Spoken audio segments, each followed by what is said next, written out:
يا مراحب، ازيكم يا جماعه؟ عاملين ايه؟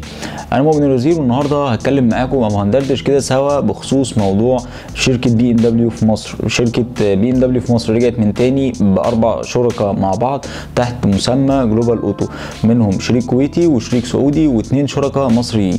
ده ما يهمناش ان احنا كده هنتكلم عنه في موضوع في فيديو منفصل، ولكن اللي يهمنا النهارده هو كارثه. انا صحيت الصبح يعني لقيت منتشر جدا على السوشيال ميديا بقرار او قرارات طالعه من شركه بي ام دبليو بان انت في الاستماره بتاعه الحجز يعتبر ان انت دفعت فلوس زي ما دفعتش فلوس، او مش بمعنى تاني، بمعنى ان هم غير مجبرين على التسليم. هتقول لي ازاي الكلام ده؟ هقول لك انا عشان برضو يبقى الصوره واضحه قدامكم. هيظهر لكم دلوقتي البيان اللي مكتوب فيه الكلام اللي انا بقوله ده، كمان هنراجعه كده مع بعض سوا. احنا هيهمنا بس في الاستماره اللي هي استماره بناء ابداء رغبه شراء السياره. هنبص كده على الجزء اللي تحت خالص فيها، هنبص كده بيقول لك يقر ويقبل العميل بأن هذه الاستمارة ليست ملزمة قانونا بينه وبين الشركة، ويوافق صراحة على أن هذه الاستمارة لا تنشئ أي التزام قانوني على الشركة بتخصيص أو حجز أو بيع سيارة لموقع أدناه في حالة عدم توفر السيارة المذكورة أعلاه. يعني ان انت بتقدم على في الاستماره بتاعت رغبه الشراء بتاعت العربيه دي، طبعا انت بتختار العربيه اللي انت عايزها، الفئه بالاسم، يعني الماركه بتاعت العربيه اللي هي البي ام دبليو او ميني، وبتختار الموديل بتاعها، وطبعا بالالوان والتفضيلات اللي انت عايزها اللي هي ايه الفئات المختلفه في العربيه. طيب عندنا هنا الشركه دي في اول بند اللي احنا بنتكلم فيه، ان البند اصلا انتهى الحجز ده ان الشركه غير ملزمه انها لا ترجع يعني ولا تسلمك العربيه في حاله تعثر، يعني انها مش عارفه تسدد، مش عارفه انها تسلم. ده اصلا مش حاجه قانونيه ان انت تقدر ان انت تعود عليها بيها، ترجع عليها بيها قانونا. ما تقدرش ان انت ترجع على الشركه بان هي مثلا عطلتك او الكلام ده كله. فالبند ده كده انساه. تمام، دي كده اول نقطه. تاني نقطه، واللي هي ده بيكون اقرار مكتوب كده: اقر انا الموقع ادناه بانني ساقوم باستكمال باقي اجراءات الشراء في خلال مده زمنيه لا تتعدى 10 ايام من تاريخ ابلاغي عن طريق رقم الهاتف المحمول او البريد الالكتروني او رساله نصيه على الرقم او البريد المذكور اعلاه، وده بحسب الاحوال اللي بتقرر من قبل الشركه بتوفير السياره وامكانيه شرائها طبقا لرغبات المموله اعلاه. دي كده طبعا ده حق الشركه، بس الشركه بقى بتزنقك في ان انت هي هتجيب لك العربيه. انت خلاص جبنا لك العربيه النهارده، في خلال 10 ايام تعالى بقى تخلص بقى بقيه الاجراءات بتاعه الاستلام بقى، اللي هو اجراءات الشراء الخلاص الرسمي. اخر فقره بتقول: واوافق على انه فور تمكين الشركه من توفير السياره سوف يتم ابرام عقد بيع شراء سياره منفصل يتم فيه تحديد سعر البيع وشروطه واحكامه وسداد كامل الثمن بحسب سعر السياره وقت الاستلام او وقت استلامها، ولا يوجد اي شيء صريح او ضمني في هذه الاستماره بهدف او يهدف الى انشاء علاقه قانونيه بين الاطراف. اخر فقره دي هي القنبله بالنسبه لي بصراحه. يعني دي يعني اللي فات ده كان يعني مش هقول ان هو كلام عادي، ولكن برضو كان ماشي، ممكن يكون مبلوع شويه، ولكن اخر فقره دي اللي كارثه. يعني هو الشركه اصلا بتقول لك، هو بيقول لك هنا: وافق على انه فور تمكن الشركه من توفير السياره. يعني هم اصلا جم في المنتدى اللي هم قصدي في الافتتاح اللي عملوه قالوا ان احنا خلاص وان العربيات تعتبر في جيبنا. فيعني ده الكلام اللي اتقال، ان العربيات تعتبر في المخازن وان كل حاجه ايه سهله، وان سهل ان هم يستوردوا ويجيبوا الكلام ده.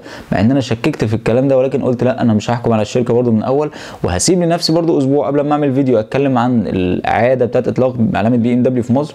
ولكن واضح كده ان في حاجه غلط في الموضوع، ان هو يقول لك ان الشركه ذات نفسها مش هتقدر انها تسلمك. دي حاجه تانية، ان هو في حال توافر السياره ده هم مش حاطين ميعاد محدد. يعني انت مثلا ممكن تستلم عربيه كمان شهر، كمان 3 شهور، كمان سنه، انت وحظك الله اعلم. ولكن المهم ان انت تدفع اللي هو ابداء الرغبه بتاعت الشراء بتاعت الحجز ده وحجز العربيه ده. حجز العربيات بارقام كبيره على فكره، ده اللي انا شفته. فانت طبعا ده كده كانت كارثه. تمام. تاني صورة دي اللي معانا برضه هتظهر، دي برضه من شركة جلوبال اوتو بمبلغ اللي مدفوع فوق 750,000 جنيه. بيقول ده جدية رغبة في التعاقد، اللي هو بقى جدية الحجز اللي هي 750,000 دي بالنسبة يعني حسب العربية. جدية رغبة في التعاقد دي بيقول ان هو كجدية رغبة في التعاقد على شراء السيارة على ان يخصم هذا المبلغ من كامل قيمة السيارة، والتي سيتحدد ثمنها النهائي وقت تمكن الشركة من توفير السيارة واستلامها على النحو الوارد في استمارة ابداء الرغبة. يعني ايه الكلام ده؟ يعني ان انت مثلا العربيه اللي انت اتفقت عليها سيان، يعني انا عشان بس مش مجمع الارقام دلوقتي، هنقول مثلا العربيه اللي انت اتفقت عليها عربيه بمليون جنيه، هم قالوا بمليون جنيه، لما انت تيجي تستلم بقى العربيه بقت بمليون، بقت بمليون و200. دي حاجه بقى ايه ترجع لهم هم. يعني اللي انا شايفه، اللي انا قلته برده في البوست اللي انا نزلته، ابقى قابلني لو انت استلمت بالسعر اللي هم قالوه ده. ما حدش هيستلم بالسعر ده نهائي، ولو استلم هتلاقي هم كام واحد كده، والباقي كله هياخد بالاسعار اللي احنا هنسمعها بعد كده، الاسعار هتوصل لايه.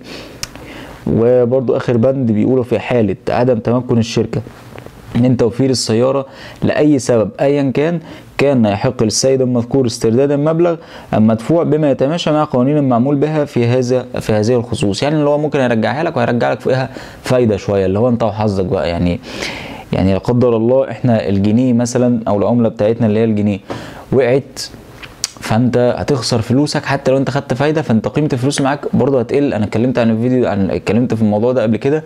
الموضوع ده بصراحه انا شايف ان موضوع بي ام دبليو دي خطواتها غير سديده. يعني في الاول كده احنا داخلين دخله مش لذيذه اطلاقا. يا ريت حد من الساده اللي شغالين في الشركه، حد الساده المسؤولين في الشركه عفوا، يعني يطلع قرار يفهمنا الموضوع ده هيبقى ماشي ازاي.